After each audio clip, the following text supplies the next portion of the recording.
State civil services नहीं होती तो ठीक है, we will go for the UPSC. ठीक, मैंने कहीं से कोचिंग नहीं की थी, नहीं पता बिल्कुल। फिर जैसे हमारे बैच के अनमोल मैम थे जिन्होंने फिर यूपीएससी क्लियर किया, उन्होंने कोचिंग नहीं की थी, और भी बहुत सारे बैच में थे जिन्होंने कोचिंग नहीं की थी, और बहुत सारे ऐसे जिन्होंने कोचिंग की थी। तो सर अभी जो प्रीलिम्स के जिन बच्चों का प्री फेल हो गया वो डिमोटिवेट हो गए हैं, मतलब कुछ ऐसे प्री है जिनका पहले इंटरव्यू ड्रॉपर है लेकिन अभी प्री नहीं हुआ है, तो आप उनको क्या सजेशन दोगे? हेलो स्टूडेंट, मेरे साथ हैं सूर्यवंशी जेकेएस 2022 बैच के ऑफिसर और टॉप रैंकर हैं ये, ठीक है। तो इन्होंने 2 बार मैथ्स लिखा है, दोनों बार क्वालिफाई किया है, फर्स्ट टाइम में इंटरव्यू ड्रॉपर हैं। उसके बाद इनकी जो मेहनत थी एक मतलब सबके लिए, मेरी खुद की मैं आई विटनेस उनकी मेहनत का, रात को 2-2 बजे पढ़ना, 3-3 बजे पढ़ना, मतलब सोने के बिना भी अपने मैथ्स लिखे हैं। तो ये ऐसी शख्सियत मैंने आपके सामने लाए हैं, इनका इंटरव्यू करने जा रहा हूँ मैं आप लोगों के साथ शेयर करेंगे, तो आप इनको ध्यान से सुनिए, एक एक चीज़ सुनिए। आपको जब आप इनका इंटरव्यू सुनेंगे उसके बाद मुझे पूरी उम्मीद है कि आप डिमोटिवेट फील नहीं करेंगे आप। Firstly I would like to say thank you so much Sohail for giving this platform, जहाँ पे मैं एस्पायरेंट से डायरेक्टली बात कर सकूँ, एटलीस्ट उन्हें बता सकूँ, समझा सकूँ कि किस तरीके से इस फेज़ में हमें कैसे प्रिपरेशन करनी है, कैसे चलना चाहिए। क्योंकि जब हम खुद एस्पायरेंट होते थे हमें बहुत कमी होती थी हमारे एक्सपीरियंस पर्सन्स की, हमें खुद मोटिवेशन की कमी हो जाती थी, कोई समझाने वाला नहीं होता था। एटलीस्ट अगर हम अब लाइन के इस पार हैं तो एटलीस्ट हम बाकियों को बता सकते हैं कि किस तरीके से इस लाइन में किस तरीके से प्रिपरेशन करनी है एंड किस तरीके से चलना है। ठीक है, तो आप इनसे आज खुद सुनिएगा, और जो अभी मैथ्स लिख रहे हैं उनके लिए भी काफ़ी हेल्पफुल रहेगा। तो सर के लिए आपका टाइम देने के लिए बहुत बहुत शुक्रिया सर।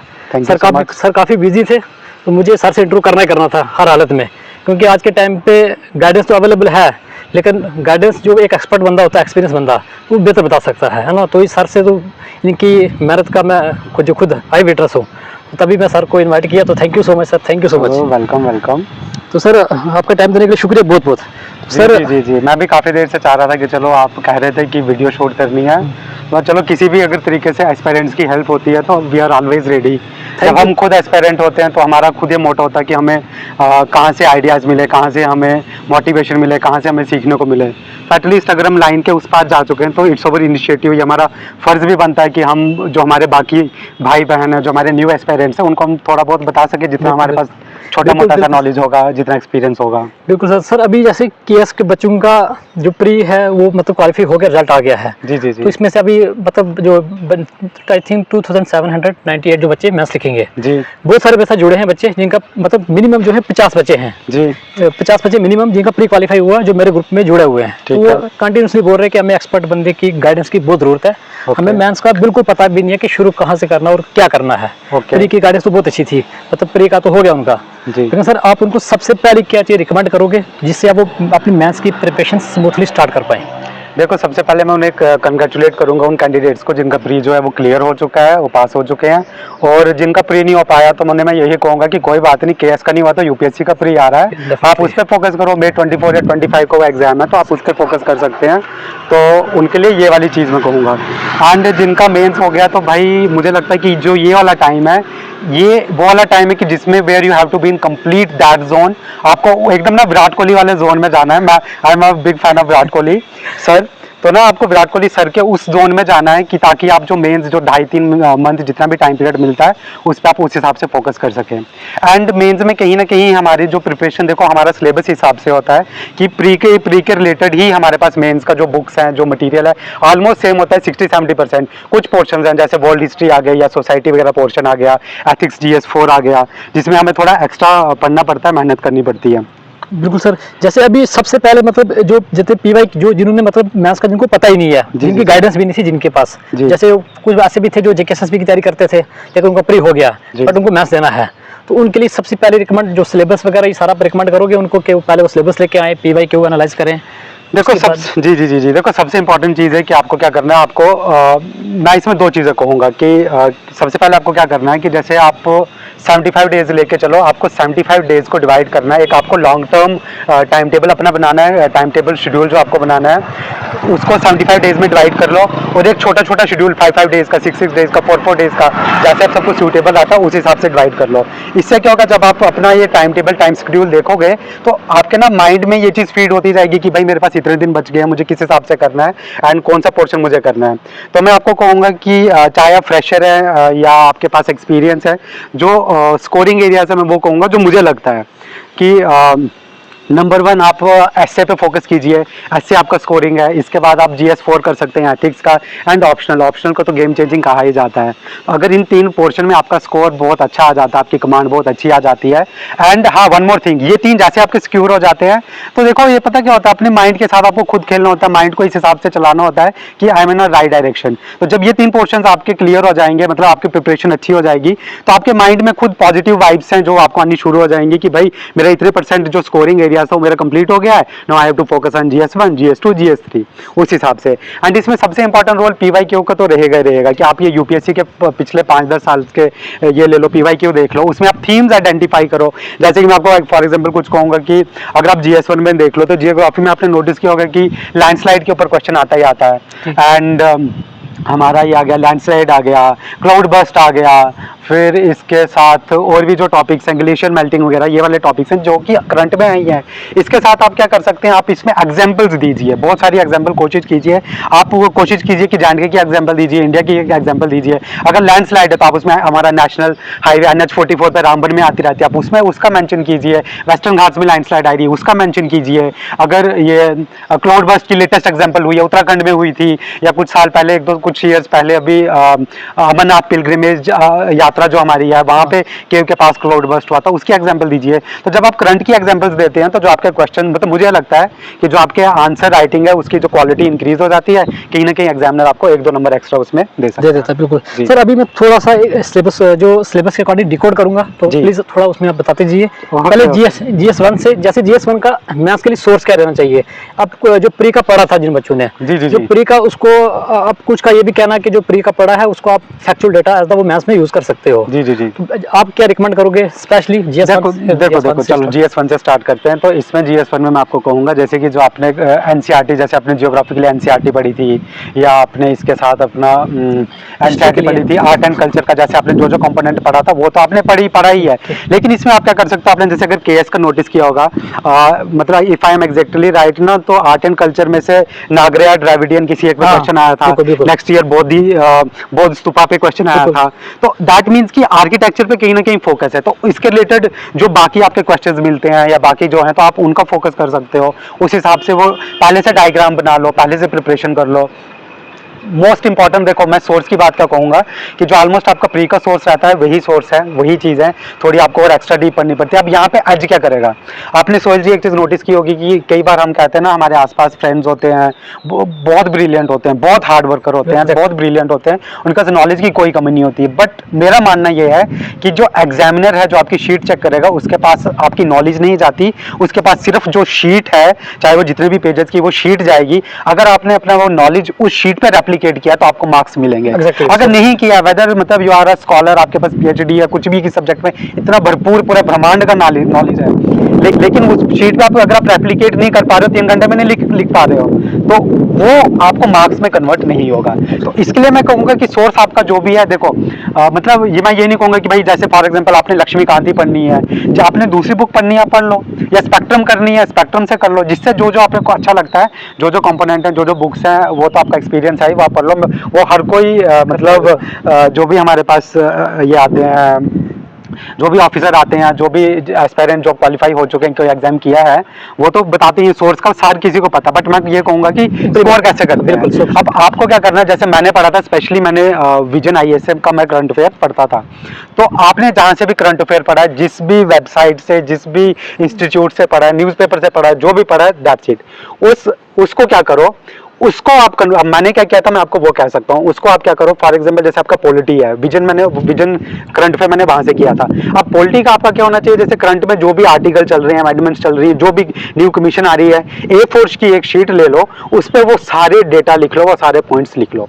जब आपने पॉलिटी का इस हिसाब से बना लिया, मैंने इन्वायरमेंट का ऐसे बनाया था, जैसे इन्वायरमेंट का मुझे अभी भी याद है कि उस टाइम ना ISA आया था, इंटरनेशनल सोलर लाइंस आया हुआ था, तो उसका पूरा डेटा था। अच्छा, सबसे लार्जेस्ट प्लांट कहाँ पे है, राजस्थान में है, बादला है, अच्छा उसके बाद कितनी हमारे पास कितने गीगावाट का है, इतने गीगावाट का, इतना मिशन है, इतना वो है। तो जब आपने इस हिसाब से, चाहे इन्वायरमेंट है या कोई भी साइंस अटैक है, कोई भी चीज़ है, आपने जब इसका आपके पास एक शॉर्ट मटेरियल तैयार है, एक विद एग्जांपल्स तैयार है, तो उसको आप यूज़ कर सकते हो एग्जाम में। और जो हम बोलते हैं ना कि इसमें रिवीजन नहीं होती, रिवीजन नहीं होती, रिवीजन नहीं होती, देखो जब आप इस जर्नी में होते हैं ना, आपके पास इतना नॉलेज हो गया होता है कि आप कुछ भी लिख सकते हो, आप किसी भी क्वेश्चन का आंसर लिख सकते हो।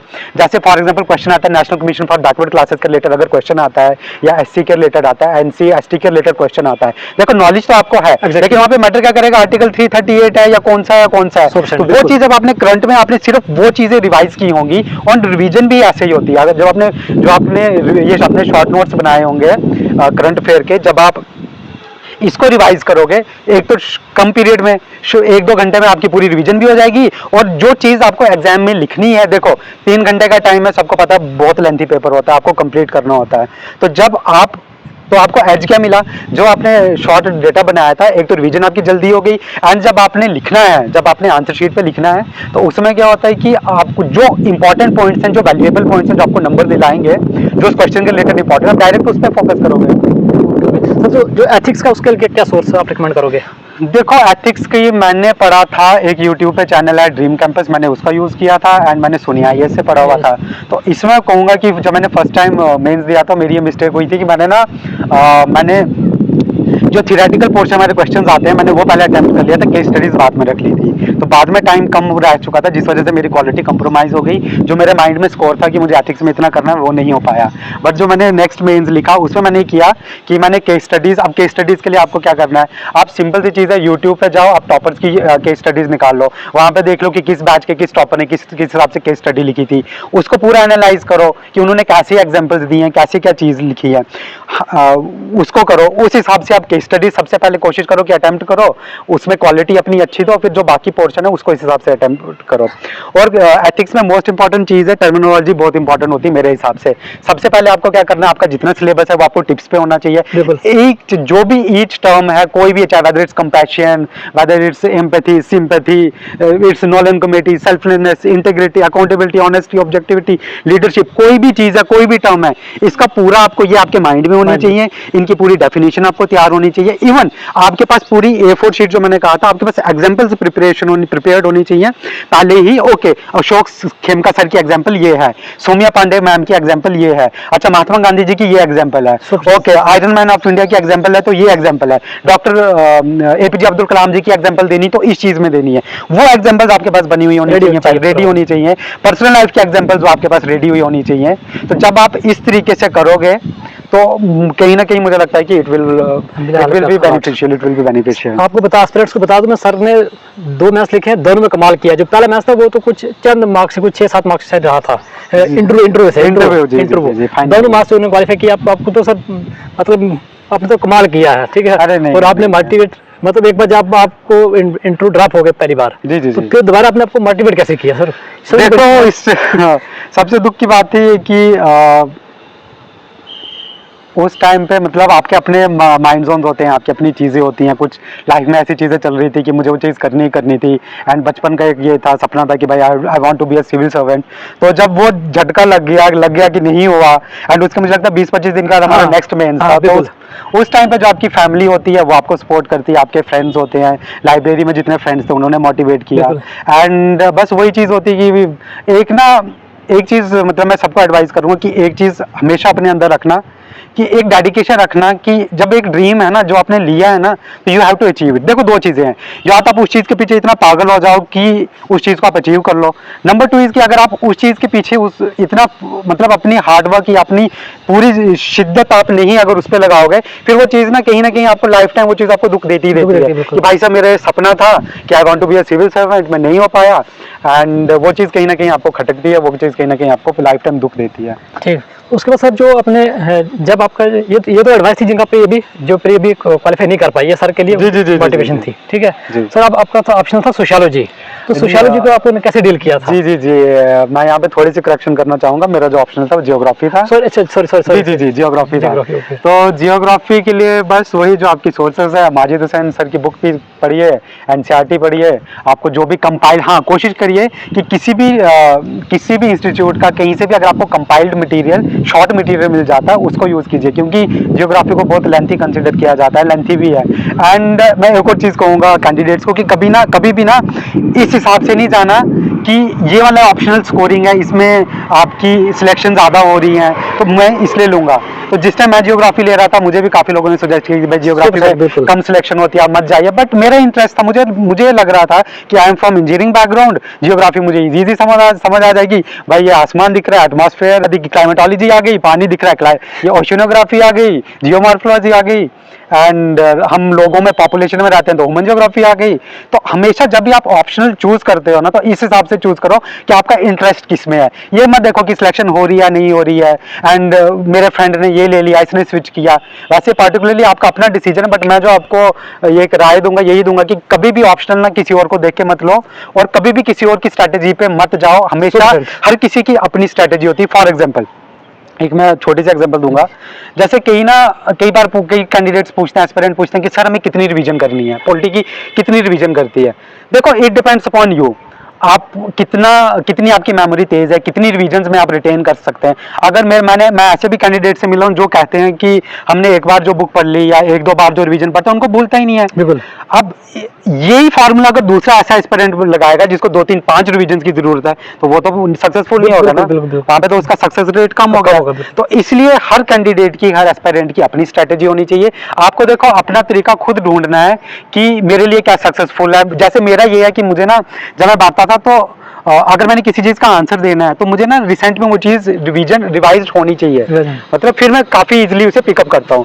तो आप यकीन नहीं मानेंगे, जब मेरा मेंस होता था मैं पूरी बिना सोए भी मैंने पेपर लिखे हैं, मुझे पता है, आपने देखा हुआ है। बट उसमें रीजन ये था कि मुझे पता था कि भाई मुझे एक बार रिकॉल करना है, मुझे रिवाइज करना है। तो अगर मेरे पास एक रात है, आज मैं पेपर देख के आया हूँ, कल दूसरा पेपर है, तो मैं वो रिवाइज करता था, पूरी रात बांटता था, वो रिवाइज करता था, क्योंकि मुझे पता है कि अगर मैं रिवाइज करूंगा तो I can score more, I can write better.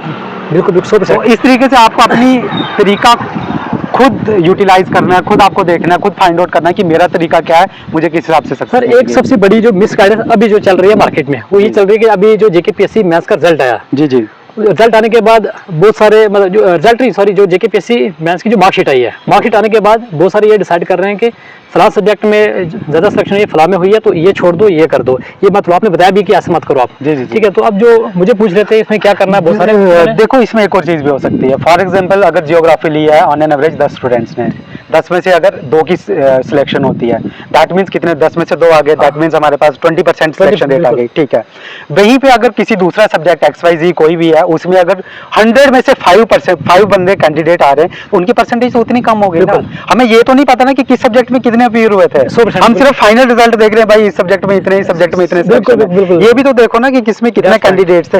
और जो मैंने पहले भी कहा, मैं फिर से रिपीट करूंगा कि आप अपना इंटरेस्ट देखिए। जैसे फॉर एग्जांपल सोहेल जी आपका कोई सी सब्जेक्ट पे होल्ड है, आप वही ऑप्शनल रखोगे, आप मुझे देख के जियोग्राफी नहीं लोगे। बिल्कुल 100%। या मेरे किसी फ्रेंड का पब्लिक एडमिनिस्ट्रेशन तो मैं उसको देख के नहीं दूंगा। हाँ अगर मुझे लगता है मेरी ग्रिप इस सब्जेक्ट में ज्यादा हो सकती है, मैं ज्यादा अच्छे तरीके से लिख सकता हूँ तो मैं लूंगा। बिल्कुल सर, ये इतना ईमानदारी से सारे बताकर फिर भी नहीं किया तो फिर इसका कोई इलाज नहीं है। ठीक है।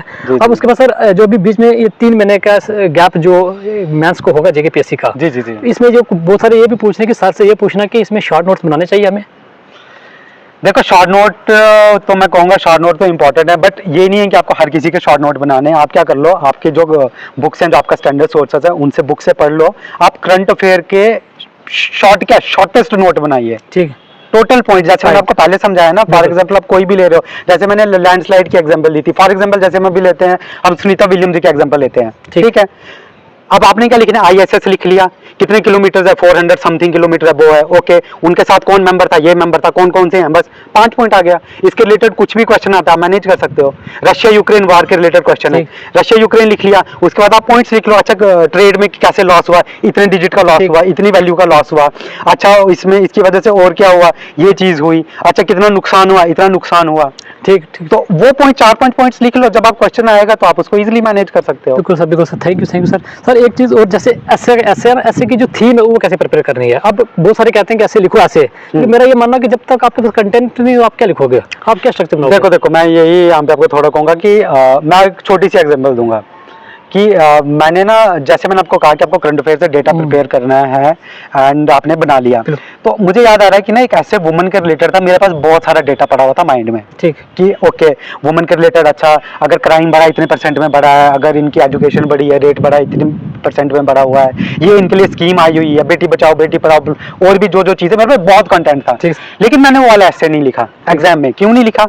मैंने इसलिए नहीं लिखा, मुझे पता था कि मैं इसमें मल्टीपल एंगल्स नहीं दे जाऊंगा, जहां पे कहीं पे भी जो ऐसे है वो एक ही टॉपिक के रिलेटेड घूमेगा, वुमन के रिलेटेड। ठीक। तो इसके साथ में मैंने अगेंस्ट क्या किया कि जो दूसरा ऐसे था उसका पास मेरे पास डेटा कम था, लेकिन उस ऐसे में मैं क्या था, मल्टीपल एग्जांपल्स दे सकते थे। ठीक। तो मल्टीपल एरियाज हिट कर सकता था। फॉर एग्जांपल जैसे कि एक मेरी ट्रिक क्या मैंने बनाई थी, मतलब मैंने पढ़ी भी थी, सूर्या करके पेस्टल सी। जी एक ट्रिक है मेरी, पेस्टल सी। P for polity, for economic, S for social, T for technology, L for legal, फिर सी से आ गया कल्चरल। तो आप जब भी ऐसे आपने कोई लिखना है ना, एक की पेस्टल सी करके फॉर्मूला छोटा लिख लो, उसके बाद आप ये लिख लो कि पॉलिटी के रिलेटेड मुझे मेरे पास क्या क्या आ रहा है। जैसे कि हमारे एक ऐसे आया हुआ था, ये ना कुछ एग्जैक्टली मुझे याद नहीं, बट ये था कि whenever it's raining the birds sit in their nest, what eagle do, eagle या वल्चर था, what eagle do, it flies over the clouds। तो मैंने ये वाला ऐसे अटेम्प्ट किया।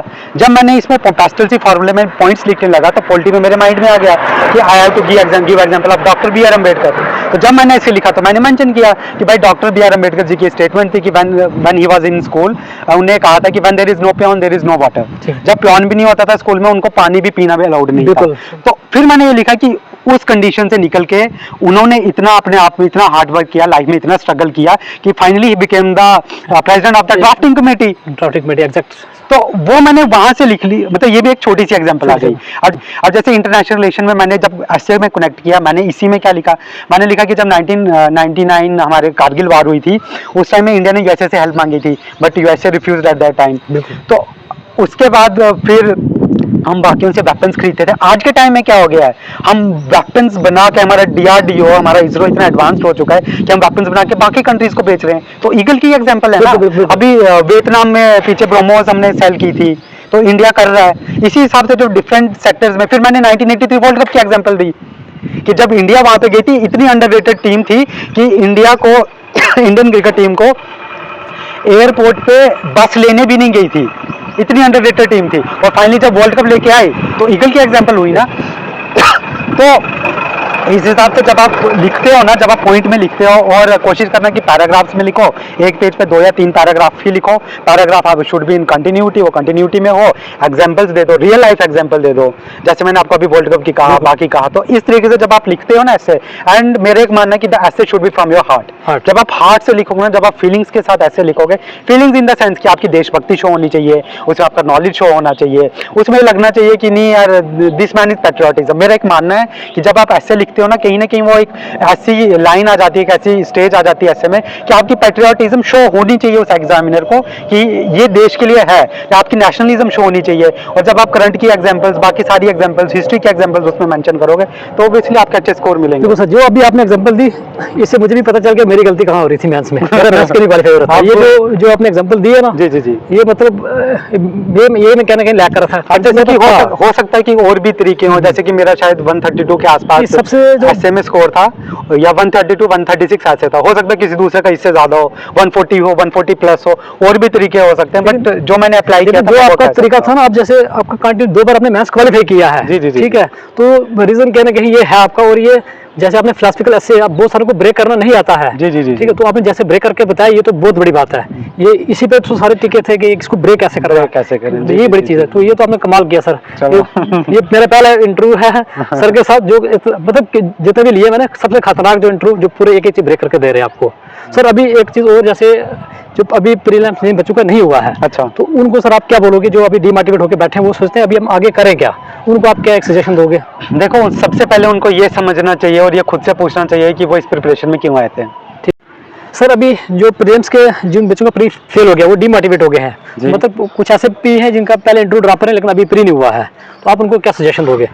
उनके लिए मैं अच्छा जिन्होंने लास्ट ईयर इंटरव्यू दिया हाँ, था उनके लिए मैं कहूँगा कि गो फॉर यूपीएससी। मई में आगे एग्जाम आ रहा है, उनको तो ज़्यादा मोटिवेशन मिल जानी चाहिए ना। बिल्कुल। यार यहाँ पे प्री भी नहीं हो गया, केएस नहीं हुआ, स्टेट सिविल सर्विसेज नहीं हो रही, तो ठीक है we will go for the UPSC. उनके लिए तो बेटर ऑप्शन अवेलेबल है। बिल्कुल बिल्कुल सर। देखो ना, मैं सिर्फ यही कहता हूँ कि सब दिमाग का खेल है। आप खुद देख लो कि एक जगह पे एशिया कप है, एक बार वर्ल्ड कप है। अगर एशिया कप नहीं हो रहा तो world cup is the bigger thing ना, Bigger तो उसके लिए जाओ, उसके लिए प्रिपेयर करो। बिल्कुल। सर उसके बाद एक और चीज़ कि कोचिंग इम्पोर्टेंट है केएस वगैरह एग्जाम क्वालिफाई करने के लिए? देखो फिर से मैं वही कहूंगा कि हर मरीज की अलग दवाई होती है।